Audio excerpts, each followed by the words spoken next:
Hindi bababa sa 40 ang nasawi matapos tumaob ang isang ferry sa lawa sa Zimbabwe. Sa Indonesia naman, isang patay ng masunog ang isang ferry sa gitna ng dagat. Papasada ng UB Express overseas.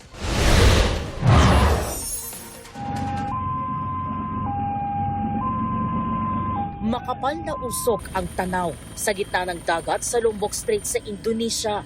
Ang nasusunog, ferry na may nakarehistrong 131 pasahero. Pero sa pagresponde ng mga otoridad, 212 ang na-rescue, kabilang ang ilang nagpalutang-lutang sa dagat. Dinala sila sa ospital. Ayon sa Search and Rescue Agency, isa ang kumpirmadong patay sa insidente. Patuloy pa ang investigasyon sa sanhi ng apoy. Inaalam din kung naging dahilan ng sunog ang overcrowding sa ferry. Tumaob naman ang ferry na yan sa isang lawa sa Zimbabwe.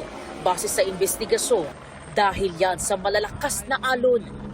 Ayon sa pulisya, para sa 70 tao lang ang kapasidad ng ferry, pero 120 pasahero ang sakay ng tumaob.